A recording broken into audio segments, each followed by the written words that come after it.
so I can also apply. I'm a researcher at the Max Planck, so I can also do a kind of apply for a research grant. I can also get it from the company. Ah, okay.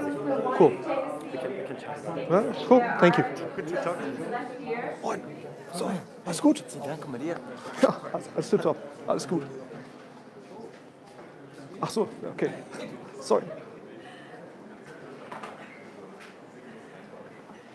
Sorry.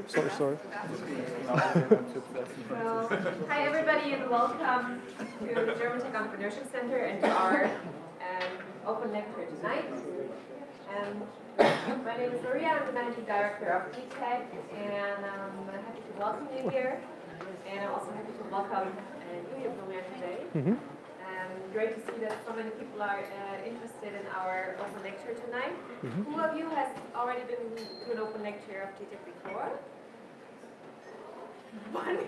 You can raise your hand. Okay, there. So, all right. So, yeah, maybe I'll just briefly give an intro on what we do and why we do this. So, GTEC is on a mission to unlock the potential of entrepreneurship and technology. So we do that with working with 3 different pillars. Can you turn up the music? We do that with working with 3 different pillars. We work a lot with corporates on innovation topics, and we do a lot of executive education, entrepreneurship programs for them, to teach them to act and think like startups.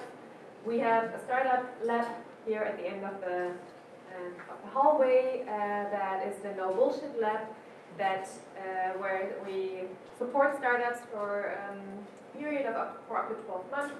It is not an accelerator, it is not an incubator, it is a startup program where we try to enable them to grow. So all of them are post-first success tech startups, and we support them on a very individual basis by saying, okay, where are you, who are you, what do you need, who do we know in our network, and then we try to make meaningful connections. And the third pillar that we're working with is academia. So we do a lot of summer schools and lectures at universities to show that entrepreneurship is a career path. And one of our formats that we do since almost 4 years now is our open lecture, where we invite successful entrepreneurs, and not to pitch their products or to pitch their startups, but to share their entrepreneurial path and to inspire you guys to see how it can be to be an entrepreneur and what you can learn from those successful entrepreneurs. So I'm very happy to hand the mic over to Florian and to welcome on stage. Thank you for being here. Thank you. Yeah, thanks for having me. Well, actually, how can you do the, okay. Yeah, basically just to briefly tell you who I am and what's kind of the purpose, if I understood the purpose correctly of this open lecture, it's also about sharing a little bit like my personal experience, personal motivation behind what I did. And I started as an entrepreneur in 1999, yeah, so quite early during the, I'm actually quite old, 43.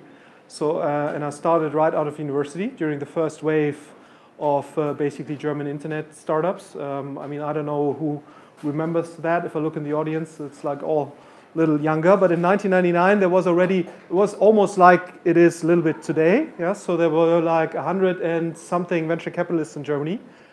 90% of those died 2002 to 2006. Yeah? So, but there was a lot of activity. There was the Neue Markt. Yeah, the older ones among you might remember that. There was some crazy companies going IPO and reaching crazy valuations. And I studied at a university in WHU Koblenz, a smaller university, and I wasn't very entrepreneurial, to be honest. Yeah, so my parents were teachers. I kind of by accident got to this WHU thing, and I never planned really to become an entrepreneur or something. That was not the thing. But in 1999, kind of, I think a third of my class started an internet startup. And I was kind of an internet guy back then. Yeah, so I had a laptop quite early, and I dialed up quite early to the internet. Back then you had to dial up. Yeah, you probably still remember that. And so I was, so the people that founded a company with me, they thought I was kind of the internet guy, and that's why they took me with. I was by way the youngest. I was like 23. And they said, because you're the internet guy, you're going to do the online marketing. Yeah? So that was kind of how I got into online marketing, so kind of by accident. And back then, online marketing, the biggest search engine back then was Alta Vista. Yeah? So the older ones among you might remember that. And Google kind of gained traction, and I think like 2000 they were the biggest.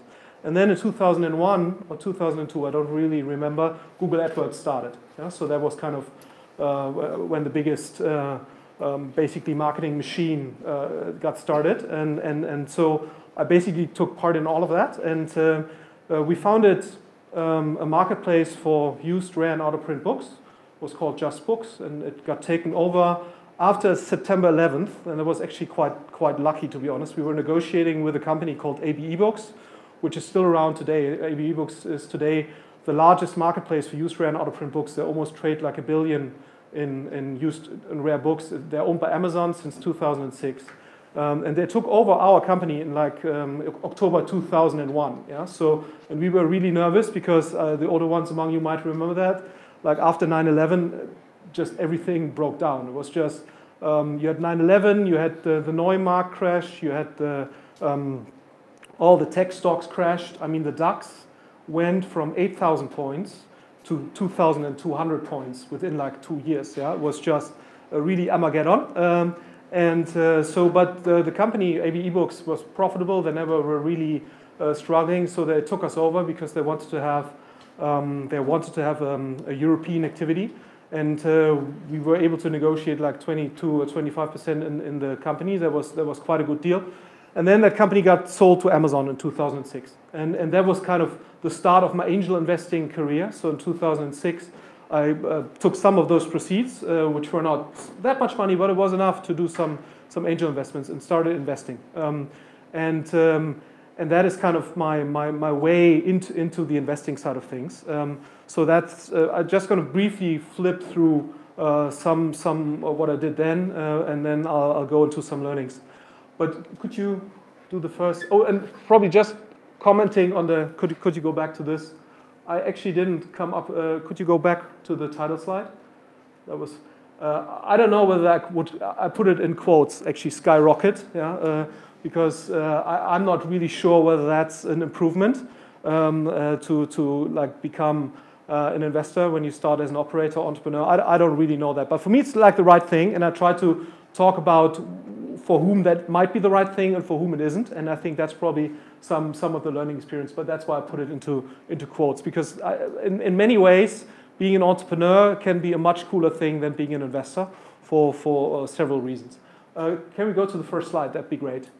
And when I was sitting there, after my first entrepreneurial venture, that was like in 2003, 2004, I kind of figured, okay, I think I'm a pretty good entrepreneur, but I'm not a great entrepreneur. Yeah? So I figured that the great entrepreneurs probably have more dedication than I do. I'm not saying that I don't have dedication, yeah, but I like elegant solutions, yeah. So, but more like a researcher likes elegant solutions.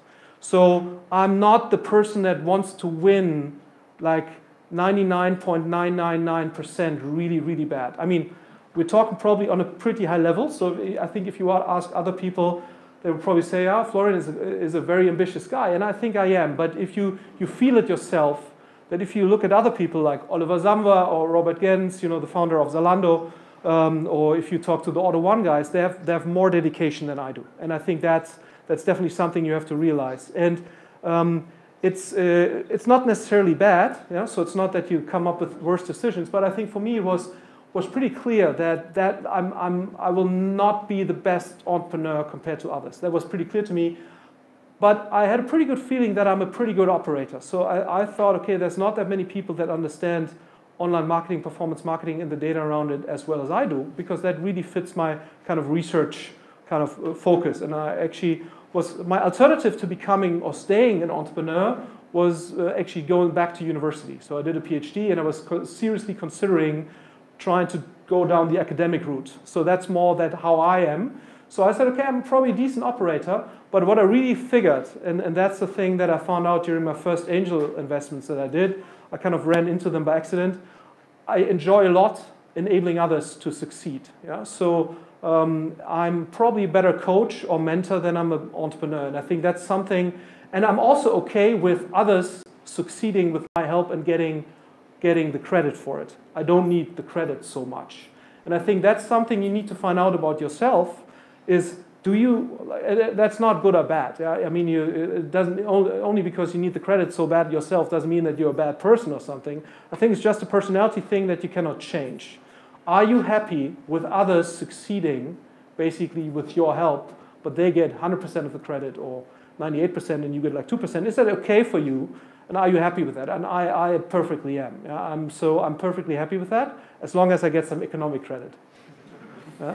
So, and that was kind of the thing that I found out for myself. And I also saw that I really enjoy, I mean, I have 4 kids, so I really enjoy helping them to find like their path a lot. Yeah. So, and the same thing is basically active if you are angel investing or if you are VC. That's, I think, in order to be really fulfilled as a VC, you need to really enjoy seeing others succeed. That's really the core thing. And that's something that a lot of people don't. And I think that's completely okay. Yeah? And even if they want to, it's not for them, yeah? Because they want to succeed themselves. And that's completely okay. But I think that's what you have to answer yourself. Could you switch to the next slide? So that was basically what was the first thing that I found out during my first entrepreneurial stance. And what I also figured is that I had a pretty good understanding. And I think if you talk to coaches today, I'm a big fan of coaches and being coached, etc. I can also encourage every entrepreneur. A lot of the entrepreneurs in our portfolio only talk to coaches once they have problems in their team or whatever. I'm a big fan of, I mean, obviously it needs to be a good coach. Yeah, there's so many bad coaches, it's frightening. But if you have a good coach, I'm a big fan of basically getting counsel from people, even if everything is okay. And one thing, if you talk to good coaches since like 10 years or so, and that hasn't been the case before that, the best practice today is really don't try to compensate on your weaknesses or try to overcome your weaknesses. Really concentrate on your strengths. So try to find out what you're good at. And the only problem is if you don't have any relevant strength at all, then obviously you have a problem. But if you have a relevant strength that also has like some economic benefit in an entrepreneurial setting, really try to concentrate on that. And I think that's what I did. And I always I'm very open about the things that I cannot do. And I think that helped me a lot. Yeah? And I always try to find people that complement me a lot. Not only, and I think one element that's really important here is not only on a kind of what I know level, but also on my personality side. Yeah. So, and I think complementarity on the personality side is definitely something that's one of the most undervalued elements of team success that I know. Because people say, okay, there's an IT guy and there's a sales guy, and they will make up a great team. But I think it's as important that you also have people that have complementary strength on the personality side. Oh, great. And I think that's really a key thing. So for me, I really found out, okay, I'm relatively good at performance marketing and relatively good at understanding the data side. And I also made peace with my weaknesses. Yeah, so I'm very open about it. And the way normally, and just to give you an example, normally at a VC, today I'm a founding partner at Project A. I'm doing that already since 8 years. It's quite frightening, yeah. So that I've been doing that for that much time. And normally a VC is organized in the way that as a partner, you go out, you hunt a deal, you negotiate a deal, and you will also be the partner responsible dealing with the entrepreneur until they're sold or illiquid or whatever. Yeah. So that's how a normal VC works. And I don't think that's a good way to do this. Yeah. So we organizing ourselves differently. So we have 2 of our partners focus on hunting, yeah, getting the deals in, processing the deals.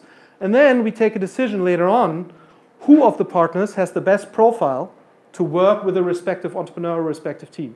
Yeah? And actually, there's not that many funds doing it. And I, for example, I hate negotiating. I'm not a good negotiator. I'm really horrible at legal things. Yeah? So it's just something I don't care about.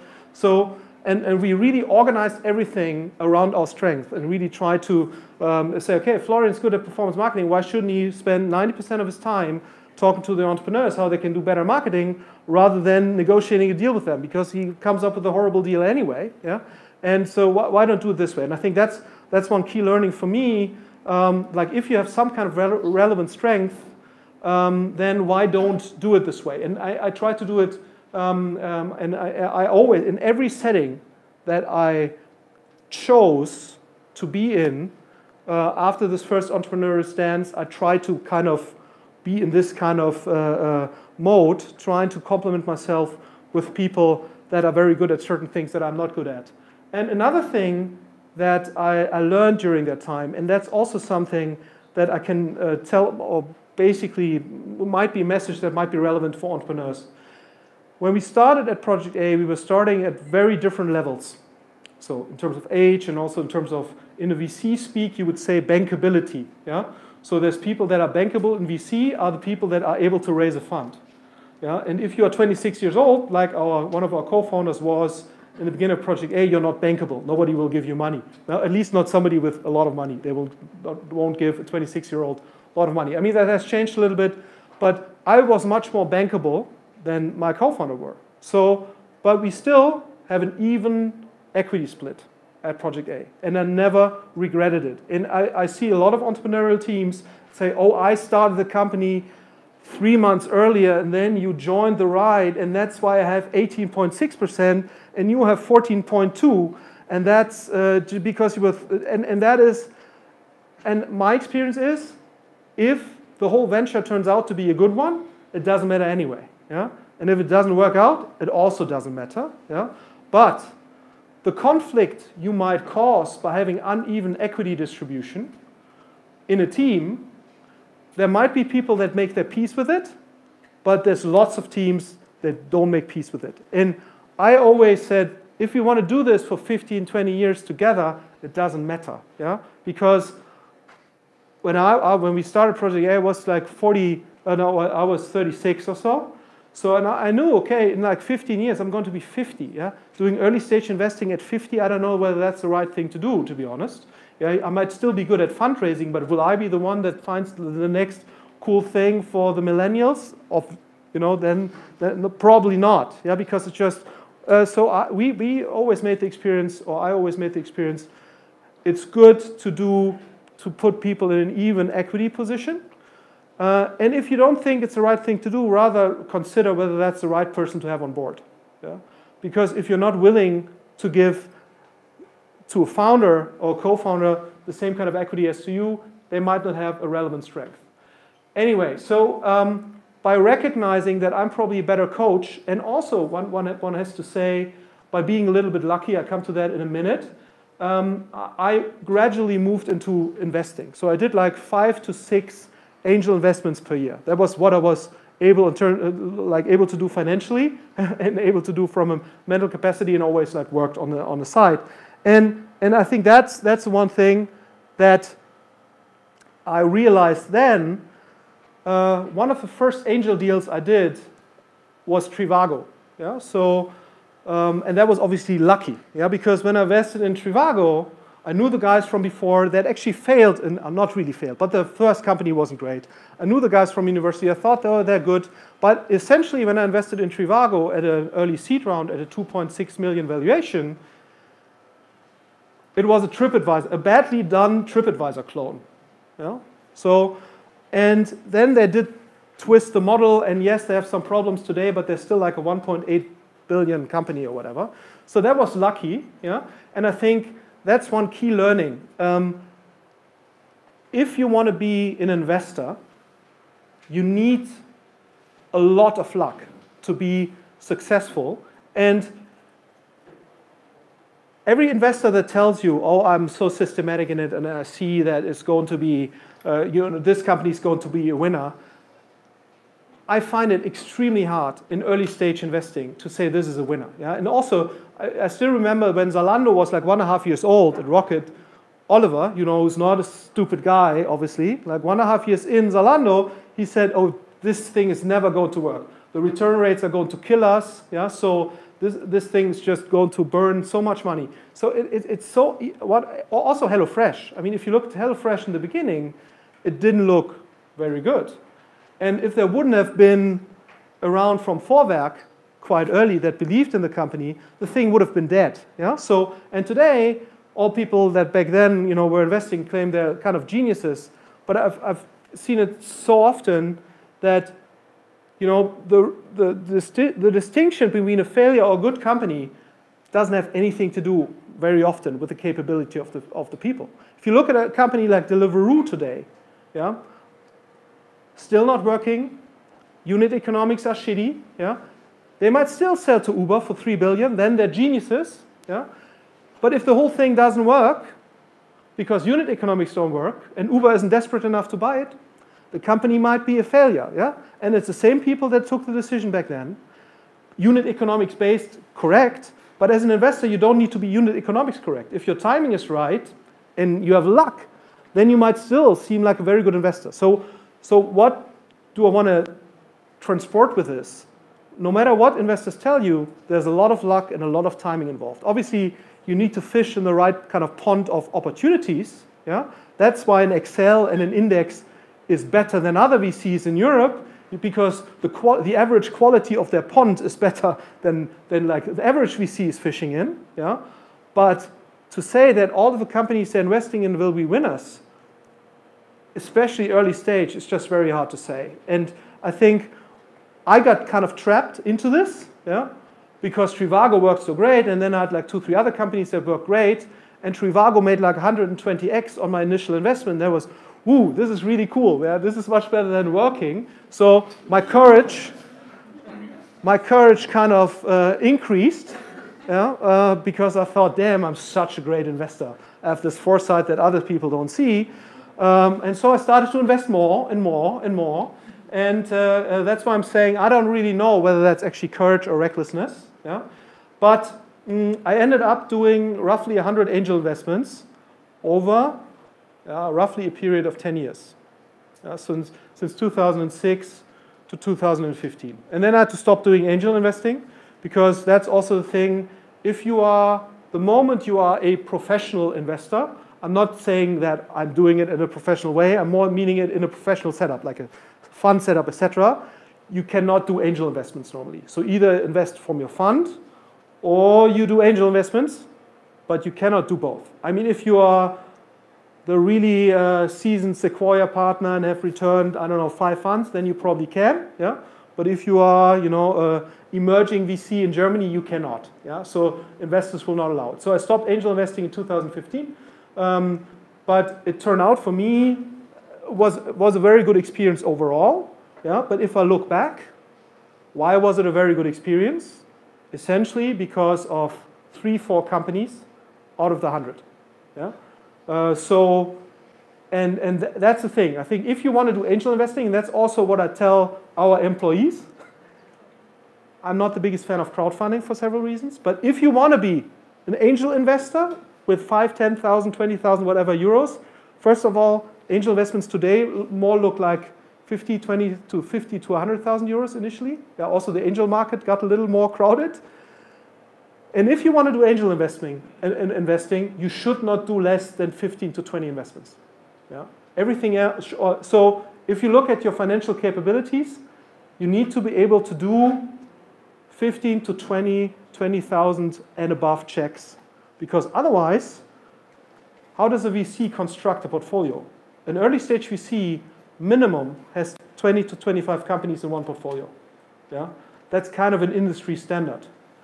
And the reason is that you assume that there's enough variety and enough distribution in such a portfolio that somehow it will work out.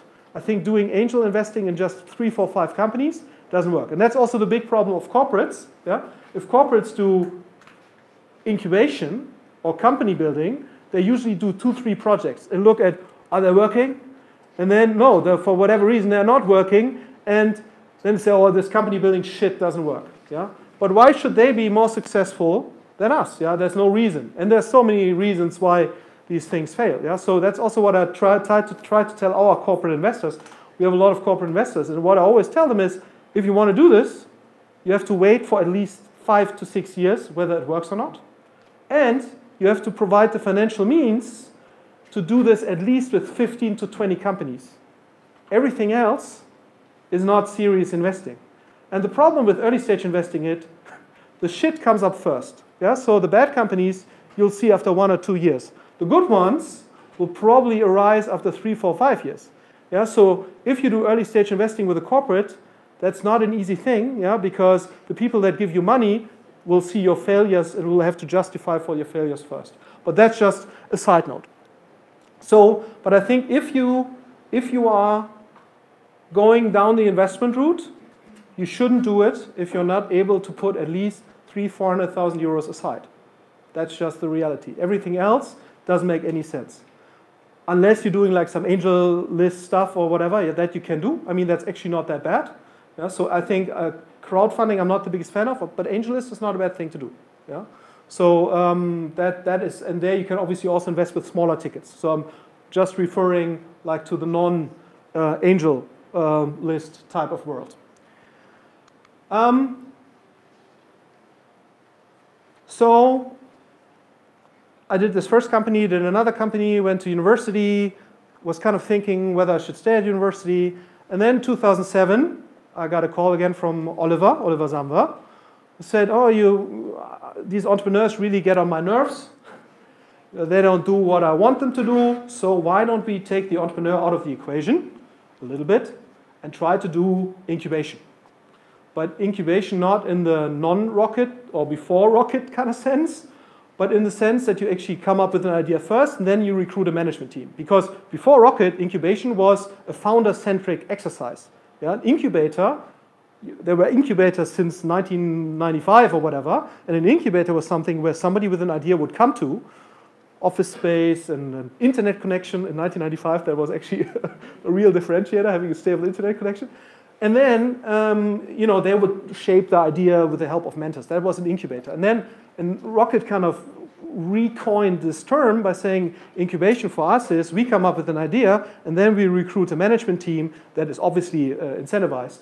And I kind of liked the idea. I didn't really have a clear picture on how important I found the role of the entrepreneur. What I really found exciting was, okay, I can do online marketing and business intelligence across a lot of projects.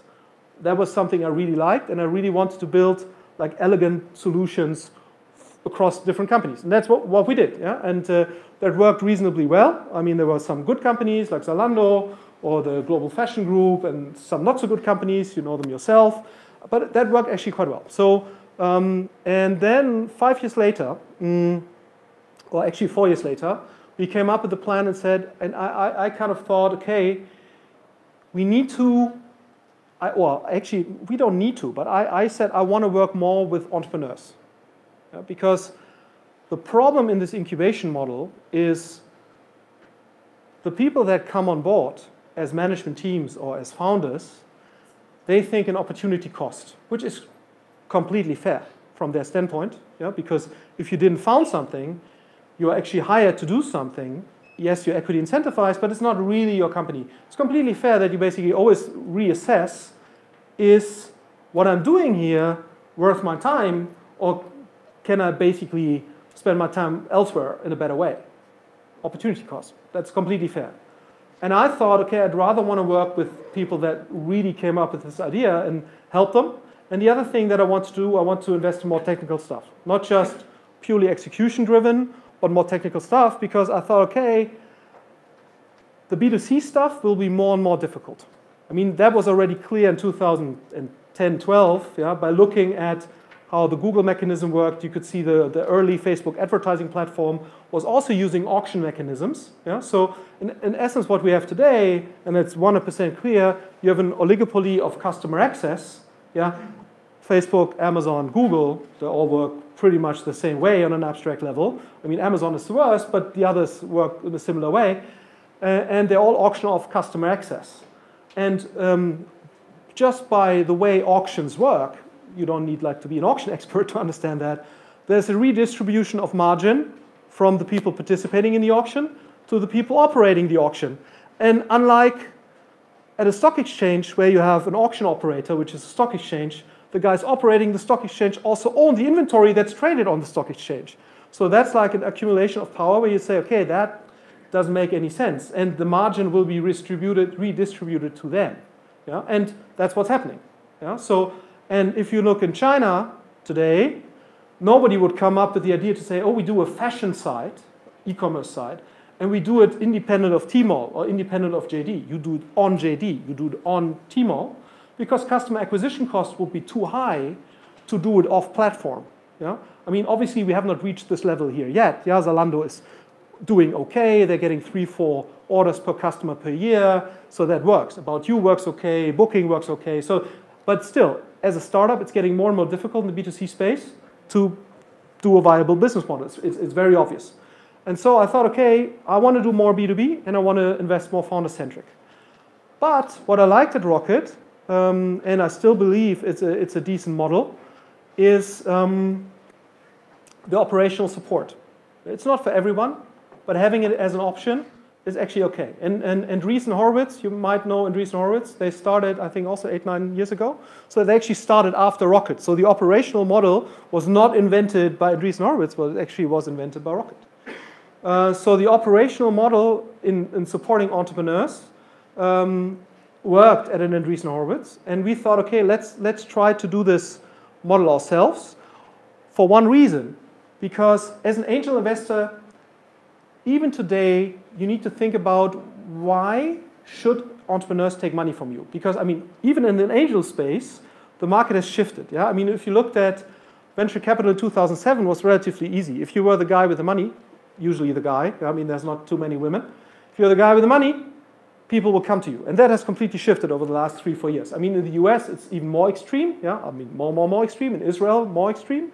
But even here, the good entrepreneurs can choose where to get money from. Yeah? So, or not the good entrepreneurs. One has to say the entrepreneurs that are perceived as being good. Yeah? That's a big difference. That's a big difference. Often not that hard to spot the difference, but it is a big difference.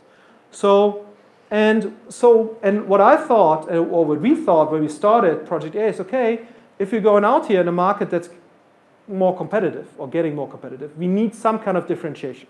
Yeah? If you're Mark Zuckerberg doing a fund, you don't need differentiation. You're Mark Zuckerberg. Yeah?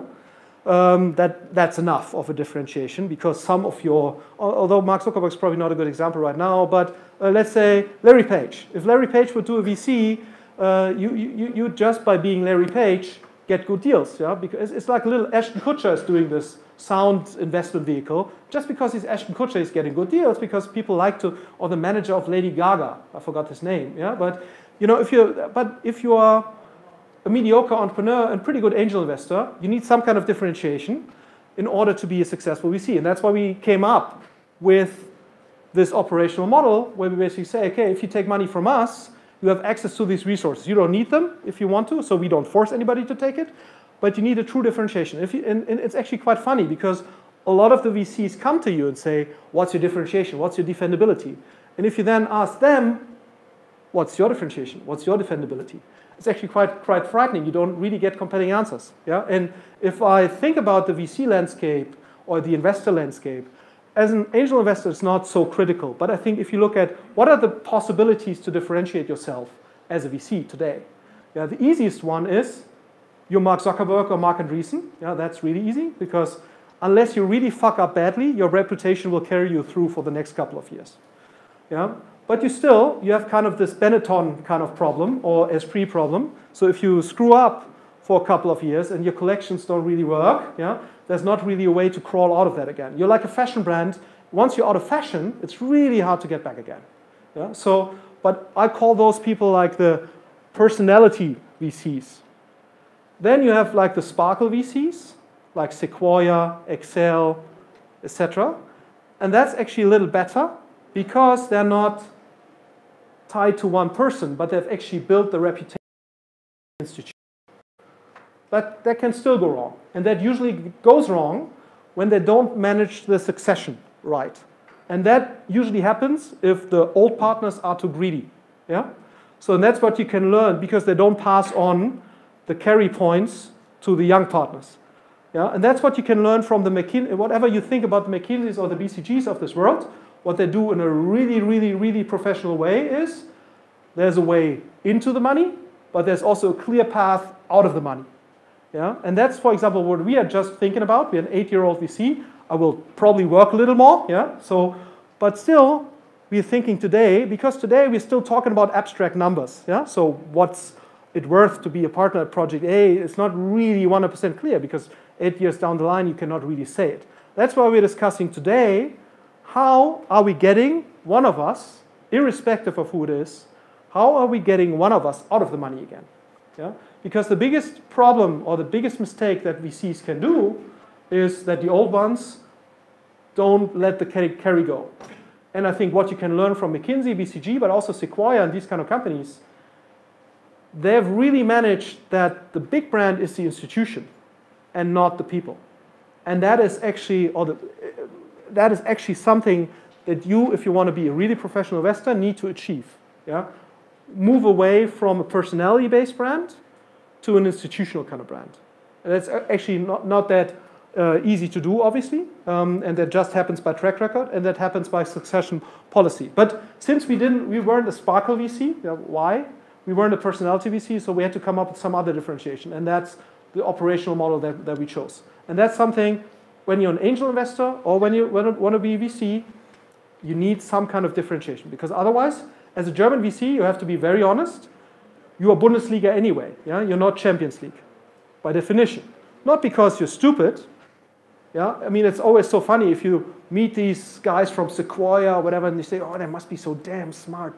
They must have much better insight, etc. But as it always is, yeah, if you get closer to powerful people, I don't know, I mean, if you grow up like as a son from two teaching parents, you don't know any CEO of whatever. Yeah. Now I know quite a lot of these DAX people, etc.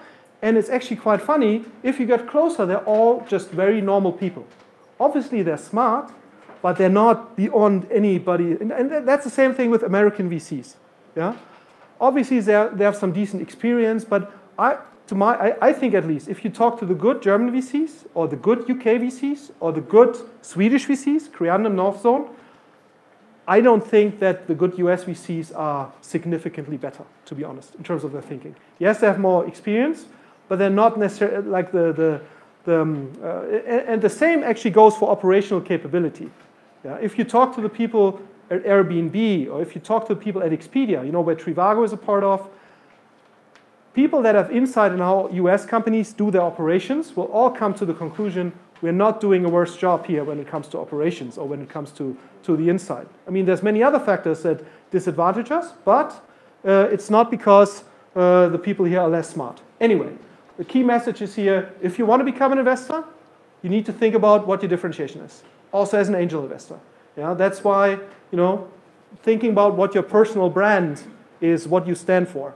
And for me, that has always been operational expertise. So I'm saying perceived and perceived down here, because it doesn't matter so much whether you really still have this deep operational expertise.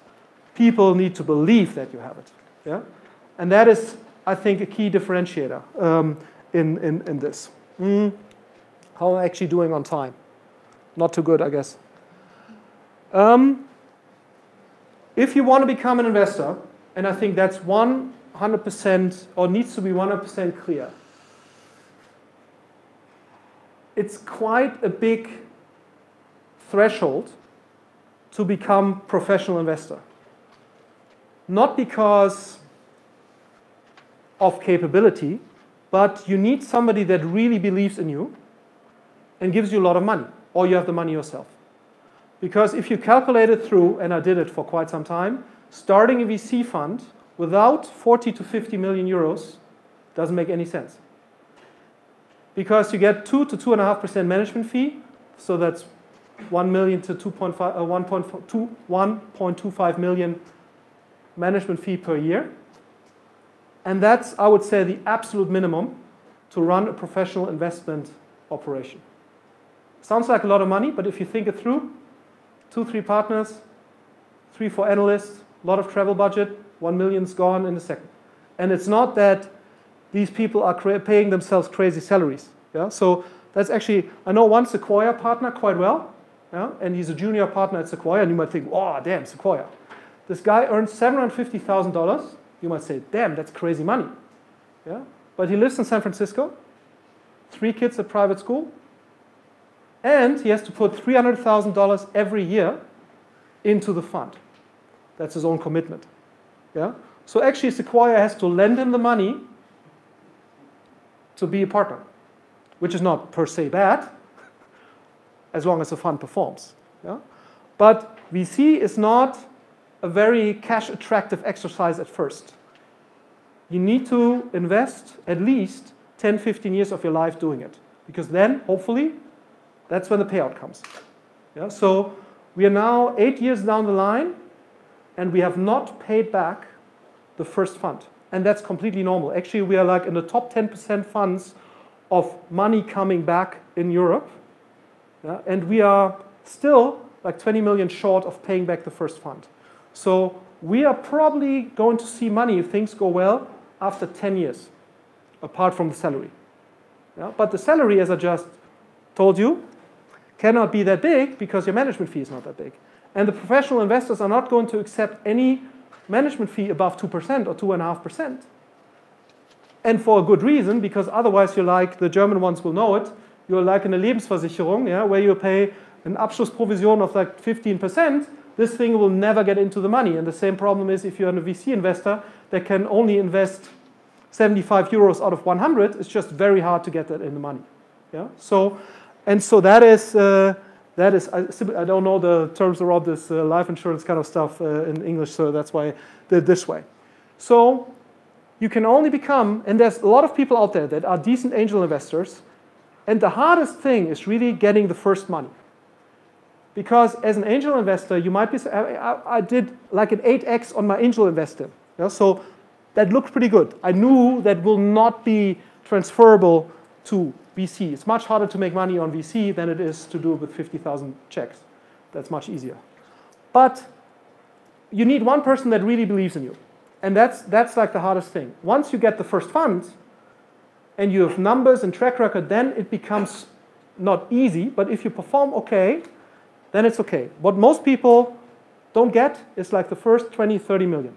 This is like the hardest because you need somebody putting in 5 or 10 million. And for us, that was Otto Group. They put in 50 million. But that was a lucky shot. Because they had sold Groupon the year before. Yeah? So they were like their share in Groupon. So they made shitloads of money on Groupon. So they thought, damn, this VC stuff is much better than doing retail with this low margin, much less work, much higher returns. So they were really in this, oh, where can we do more of this VC shit? And that's why we were there at the right moment, the right time, 50 million. And we thought 50 million, that's a lot of money, and it is. But if you want to run the operational model as we did, it's actually not. That's actually too little. We found that out later and luckily convinced Springer to put in another 30 million. But Springer would have never put in the money if Otto wouldn't have put in the money. It's actually quite funny. The moment we got the money from Otto, then we got a call from Bertelsmann and from Springer and from Naspers. Yeah? None of these guys would have put money in first.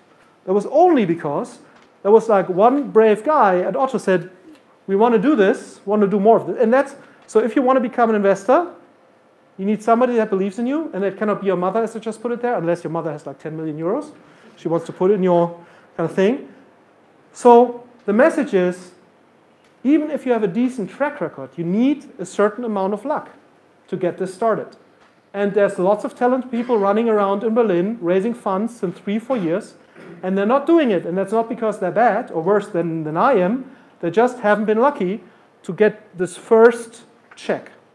Because all these investors that we talk to now, yeah, institutional investors, family offices, none of them are risk takers. Yeah? They don't want to find out whether we are good investors. They want other people to find out whether we are good investors. And if we are, then they will give us money. Yeah? So after 8 years, we now get money from institutionals. Yeah? Because 8 years is starting to get, it's actually quite funny how these people work. We had like a visit from the University of Virginia, the Endowment Fund, University of Virginia, first time 4 years ago. She wanted to get to know us. Yeah? And then she talks to us for 2 hours. Then she comes back like 2 years later with the written notes of back then. Have you done what you promised? So, but she won't invest this fund. I already know. They have never backed a fund after 10 years of lifespan. Yeah? So it's a long-term game. And you need somebody believing in you. And that's the thing. And if you don't get to this minimum threshold of 40, 50 million euros, you're simply not in a professional setup.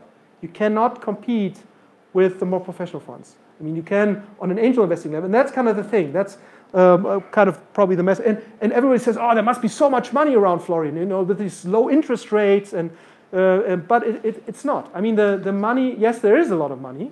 Yeah, there's shitloads of money, but it's for VC, it's not an easy asset class. VC is like the last asset class people put money into, and there's lots of money in PE, private equity. Yeah. There's lots of money in hedge funds, obviously, but VC is still a niche asset class, and despite low interest rate, also because a lot of people still believe that VC is not a good asset class, and that's not true. Yeah. So another belief is that European VC is much worse than US VC. That's also not true. Yeah. Over the last at least 7-8 years, according to statistics of the European Investment Fund, which probably has the best overview of European funds, they basically see the European top 25% outperforming the US top 25%. The only problem about VC is that if you're in the lowest 25%, you're actually losing money. Yeah?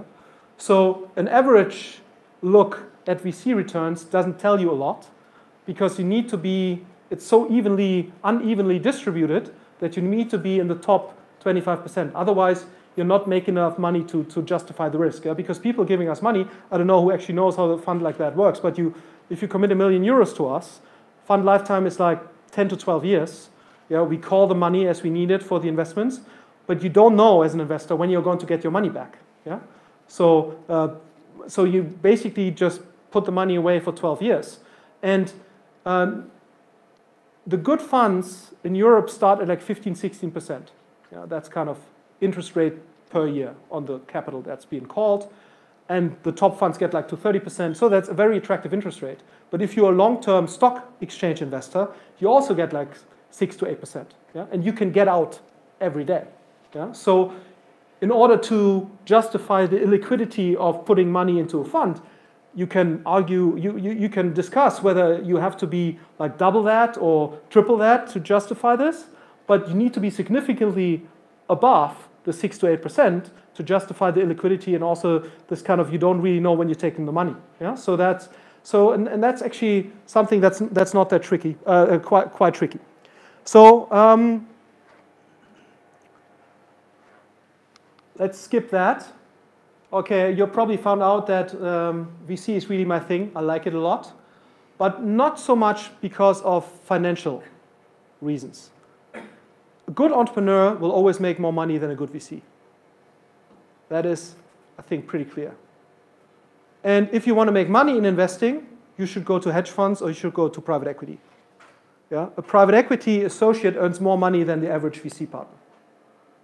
That's just because there's so much money involved in PE, and there's so few people, and you can deploy so much. It's really funny when I talk to private equity people and I explain to them our operation and how much money we manage. They say, that's so inefficient what you're doing. So many people for so little money. Yeah, and that's why these hedge fund guys work so, make this crazy money, because they're able to deploy so much capital with very few people. It's highly automated.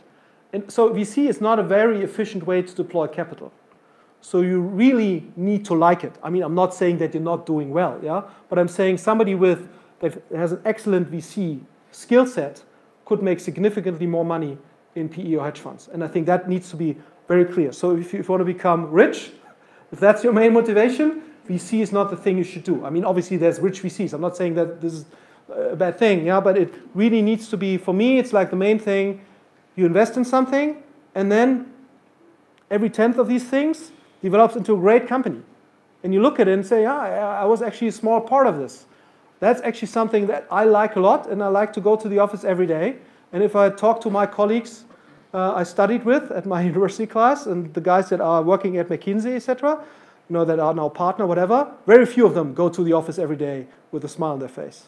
Yeah, so, and that's like, for me, the thing. Yeah. So, yes, I'm also doing reasonably well, but that's not my main motivation here. For me, it's really the cool thing about VC is you learn like 60-70% of a business model, of like 6, 7, 8, 9 business models at a time. And that's really fascinating. And I'm always so And for me, it's a little bit like being at university. What my mentor actually at university always described why he likes being at university so much.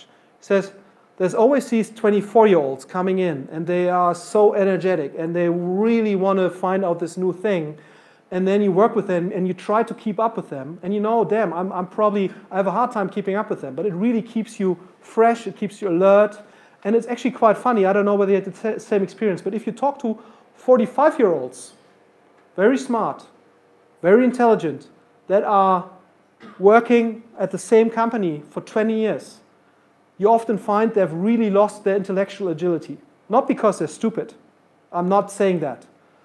But if you do the same thing for 20 years and you're not challenged, and for me the key thing is really, damn, I'm challenged every day. I'm not getting it in so many cases, and that's why I like it so much. But it's tiring. Yeah? No, that's what I said earlier. With 50, I probably should be doing what I'm doing. Yeah? So it's also, and that's why we're like thinking already about how can we actually do a succession planning. Is being a VC an ultimate goal? I think I probably got that across. Certainly not for everyone. You really have to like it. Cash profile is pretty unattractive. You first have to invest for like 8, 9, 10 years, and then you hopefully getting something out. And I think that is something. Your destiny is not really in your own hands. And I think that's something that the true entrepreneurs that are kind of often control freaks, yeah, then you shouldn't be a VC.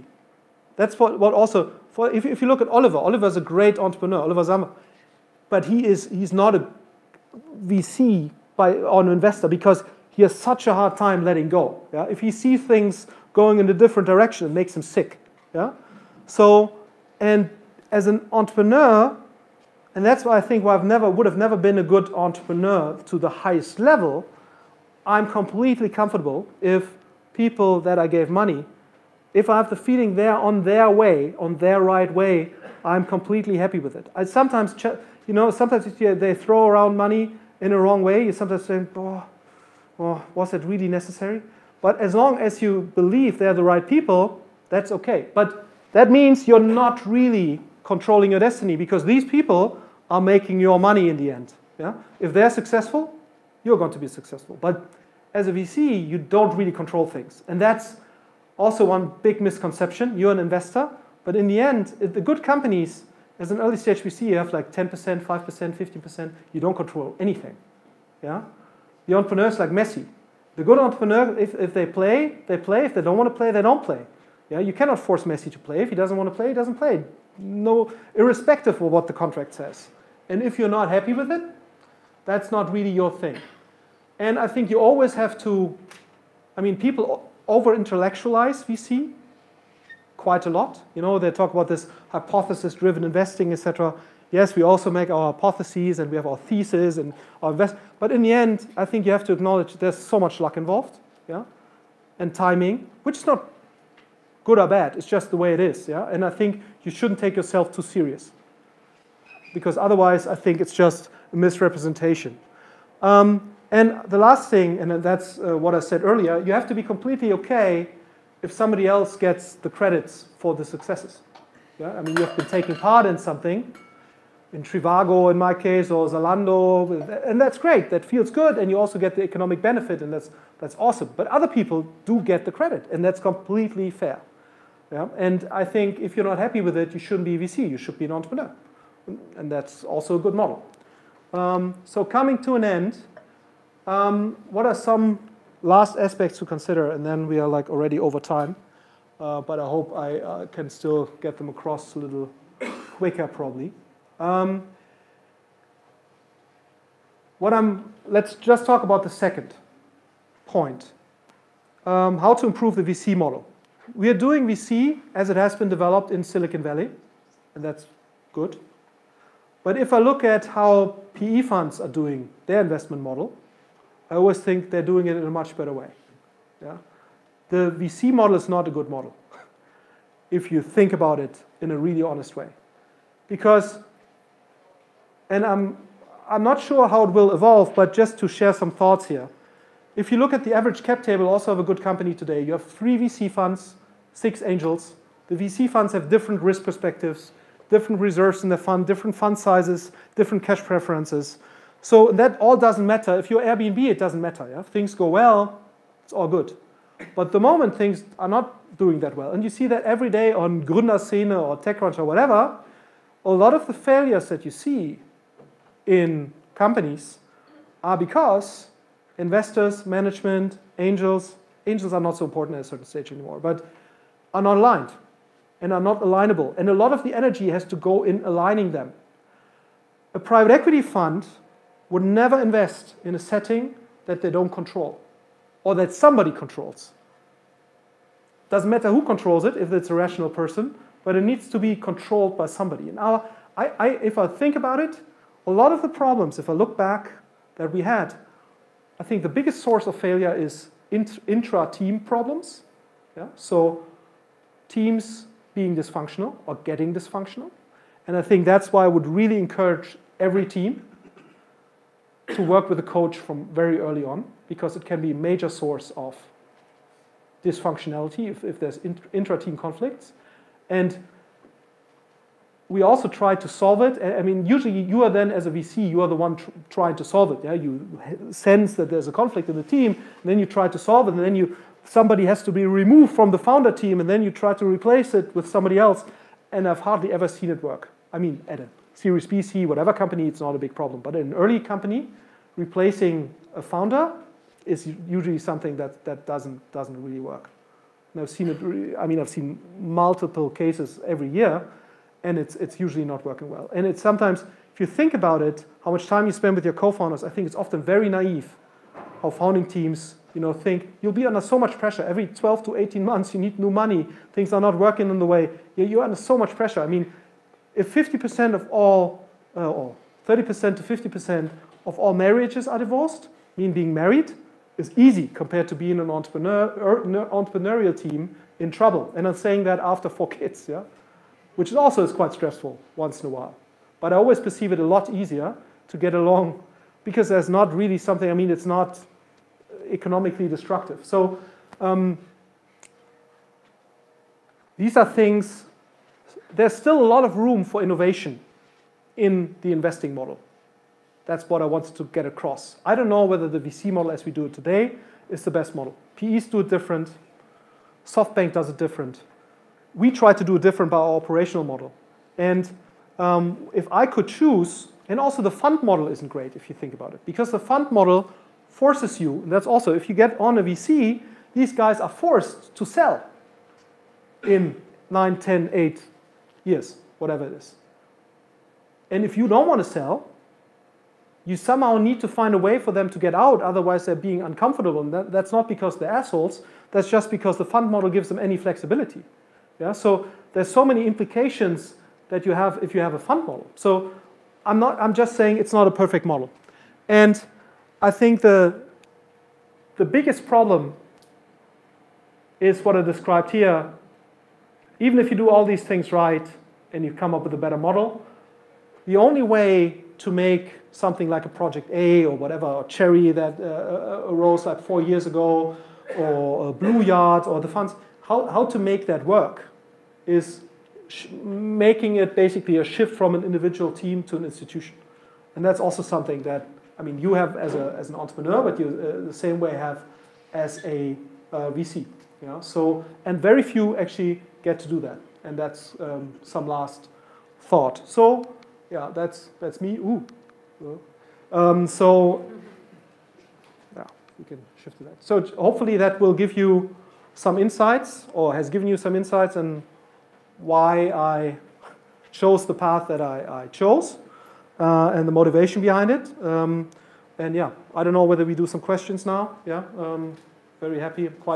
As you probably figured, I'm quite open in answering whatever question. I'm very much believing in the open source sharing type mentality. So yeah, if you have some questions, just shoot ahead. Start over here. Hi. You mentioned Otto and other investors basically tagged along afterwards because they're kind of risk averse and they want to see some performance. And as a correlation of that, probably is a lot of VCs that I see in Germany are also to some degree risk averse and take along on models that are working in the US and so on. Why is it that a lot of these models are driven by the US? Are they more or less risk averse, that they basically invest in those models first before they come here? Or probably coming to the first question, or to the first aspect first, because I think it's not that easy for corporates to digest, but I think Otto and Springer are actually two corporates that very well understood it. Yeah, so I mean, they're able to invest in VC. Otto Group has invested more than 300 million into VC. Yeah, so I wouldn't call them risk averse, and they are actually they learned over time that they need to assess also projects like About You, for example, that was started by Otto Group in a completely different way. So I think Otto and Springer are two examples of German corporates that really were able to become more risk conscious. To the second aspect of German VCs being more risk averse, I think that has changed, or is in the process of changing. I think you still have a problem in that there's not that many VCs, so I think the breadth of VCs is not that high. Yeah, so if you are in a certain vertical, and if you are in a certain stage, there might be 10 to 15 German VCs you can talk to. Yeah, so it's not that many. Yeah, but I think if you look at the newer generation of VCs, my feeling is at least, like if you look at a Blue Yard or if you look at a Cherry or if you look at our portfolio, you won't find that many copycats anymore that we've done in the last 3, 4, 5 years. And I think that has really changed. Yeah, but also, I think I think during the time when there were a lot of copycats, like Zalando, in Zalando I wouldn't even call it a copycat. I think it's also, I mean, Zappos, they're selling shoes online. I mean, yeah, so for me, I thought this whole copycat debate is not really leading anywhere, yeah, because I think the only thing where it's justified to talk about copying if somebody has a patent and you infringe the patent. If something doesn't get a patent, like selling shoes online, it's not innovative enough to be protected, and then it's actually in the interest of the greater good that many people do the business model. Yeah, so I always thought it's kind of heuchlerisch, yes, also from the US, to argue, oh, you copied Zappos. Yeah, that's like you're selling shoes online. Yeah, it's like that's not protectable. But my feeling is that it changes. And the other thing that you will see is you will see more and more UK VCs and French VCs, etc., that are also open to invest in Germany. Yeah, so so my feeling is that this is changing, and this is also changing. And I think to put that in perspective, as a VC, you need to build your track record first. Otherwise, you won't get a second fund. Yeah? So doing long-term bets, if you start your fund, is something that you have to earn. Yeah? If you're Mark Andreessen, you can do bets. Yeah? So, but if you are Florian and you have a decent angel fund, it's very, very hard to do the long shot ideas that will materialize after 6, 7, 10 years if you're lucky, because after 3 years you have to go out and raise your next fund. Yeah? And then you're talking to people that have a lot less understanding about this whole thing, yeah? Because you're talking to family offices, etc. So, and they will not see the big potential that after like 3, 4, 5 years after they, so that's also as an excuse, yeah. But I think it's also, and also people always say, oh, the American VCs are very risk fine. But my feeling is also, I mean, if you go, we have a lot of companies that go to the US to fundraise, and we encourage that. We think that's a good idea. But our experience is, if you want this to be a systematic exercise, yeah, so you can get lucky. As a company from Bulgaria, go into Silicon Valley, and you will find somebody that backs you, although you don't have any US business. But if you want to make it a systematic exercise, that's at least our experience, the teams need to be US ready, yeah? So they need to be really polished in their presentation. Yeah, it's also not that the US VCs are looking behind the surface of something that looks not so nice. Yeah? So, and also, if you don't have US business, or you don't have somebody in the US backing you as a reference, it's very, very hard. So most of the companies that go to the US early stage without US business and without serious track record in the US, or they don't get money in the US. They get appointments, people talk to them, yeah, because Andreessen has like 60 analysts sitting there, and they talk to everybody because the biggest KPI is not missing anything. Yeah? So, but getting actual money if you're Series B, C, whatever, and you really have traction, different story. Yeah, but it's not that easy. Also, and you really have to speak the language. Yeah, so because with this German kind of really stating problems in an obvious, like in an honest way, and so you're not getting anywhere. Yeah, so you really need somebody to be able to. Yeah, I still don't really understand. I mean, there's always exceptions, like Stefan Schambach. Yeah, I don't know whether who knows Stefan Schambach, the founder of Intershop and then Demandware. He's a guy from Eastern Germany. You know, he speaks. I mean, by now he speaks good English, but back then he didn't speak English very well. He went from Jena straight to Boston and got General Catalyst to invest in him, yeah, which is awesome. And I still don't know how he did it. So there's always exceptions. Yeah, and General Catalyst also backed his next company, so that's awesome. But I think if you want to make it a systematic exercise, it's still not that easy.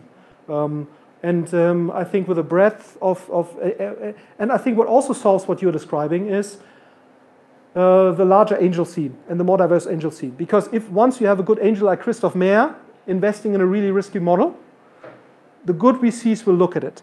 Yeah, and there's more and more angel investors in Germany that act as a kind of proof point for German, but also for UK and French VCs. So I think it's getting better. But sorry, there's other questions. So thanks for your talk. I really like the Project A operational model as a piece. I wonder how it works though. So you have a lot of operational expertise in different areas. What type of transaction does there take place? Do they get placed into the startup? Do they get paid by the startup? Do they get paid by you? Or how does it work? Yeah, it's we do a normal investment just like any other VC would. And if you want to access the operational resources, you pay for them, but at cost. That's how the model works. And if you don't want to pay for them or you don't want to use them, that's also fine. Yeah, that's the way that it works. And we actually put like $1 million of our management fee. We put into subsidizing it. Yeah, so the operation that we run is actually not making any money, and it's actually also structured in a way that if we would make money on consulting basis, we would have to give it back to our investors. That's what we don't want. Yeah. So that's one thing that I really learned at Rocket. I don't know how Rocket does it today, but I think you really have to do it at cost, and you only can do it if the founders want it. If they don't want it, that's also fine. Yeah. So and it needs to be a founder-driven exercise. If you push it into the companies, it doesn't make any sense. Yeah. So and we basically, if people want it, they want it, and if not, they don't. And we also organize it in a way that we don't have pressure to basically sell people. That's one thing that one has to understand. That's mainly because we are doing also PE investments, yeah, where we work with larger PE funds, and they want us to work with them on a really heavy basis, and they don't care what it costs. Yeah, so we actually also use the money we make there to provide actually to the early stage startup the resource that we have below cost, like below actual cost. Yeah, so that's why the model works as a whole.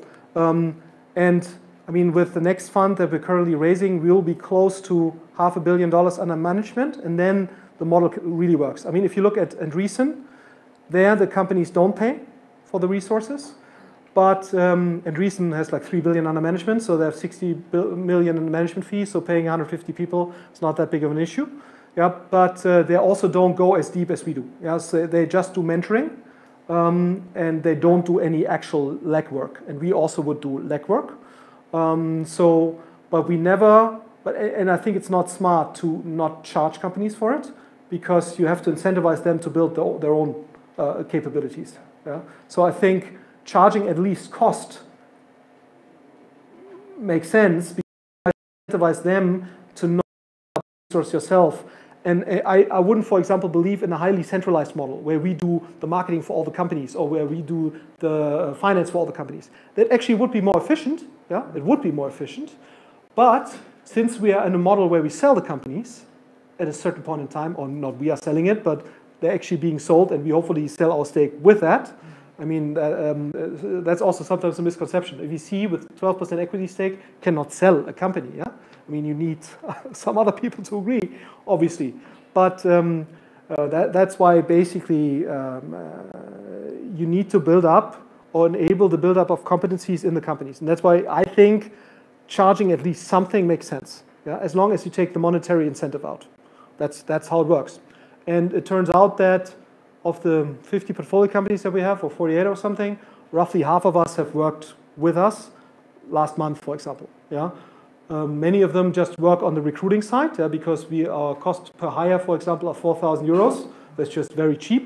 So, and I mean, if you are, I don't know, Katawiki in Holland, you probably also get to that, yeah, because you have a good brand, or if you're World Remit in UK. But if you're an early stage startup, you don't get people at 4,000 euros per hire. Yeah? That's simply impossible. And so it just makes sense to hire them through us, and then we pass that on. But it really depends on, I mean, there's people that work with 20 different people from us, and there's people that have worked only with the recruiting last year. Yeah. Sorry, one follow-up. Sure. How does it work in the PE case? Exactly. The PEs don't care so much about building up the actual competencies that quickly. They just want the problem solved quickly. Yeah. So, and that's why we sometimes work a little more in an agency type mode there, which we wouldn't do for a startup. At a startup, we wouldn't start a project, for example, if the people that will take over what we are doing are not already on board. Like, for example, building a data warehouse, we would never start building a data warehouse and then pass it on to somebody like after 6 months, but we only start building something if the person that will be responsible in the startup is already on board. Or if that's not on board, we will just help hiring them. Yeah. So, and in a PE, they don't care. They just want it done. Yeah. So, but that's okay, because in those companies, they're big profit-making company. I mean, not big, but a Kfz-Teile is like a 200 million, roughly, enterprise being profitable, etc. 15 years old, much more established. There you can do things sometimes more in an agency mode without harming the companies. And that's why in a PE model it works a little different. Yeah. Yeah. I would. Yeah. Okay. You have to. I'm sorry. You have to stop. But maybe you just could stay for another few minutes for sure. one-on-one. Please give a round of applause to Florian. Thank you very, very much. Thank you. If you did not yet sign up for our newsletter, I would highly recommend you do so. We have amazing events like this on a regular basis. For example, tomorrow morning at 10, we're having a breakfast with female entrepreneurs, so whoever is hungry tomorrow morning, come by. And yeah, have a nice evening. Thanks for coming back. Bye. Thank you. Sorry. Sorry, ich wollte dich nicht abbrechen. Ja, ist gut. Also, Nee, alles gut. aber ich weiß, dass jetzt gleich alle auf dich zustürmen und es wird auch noch eine Weile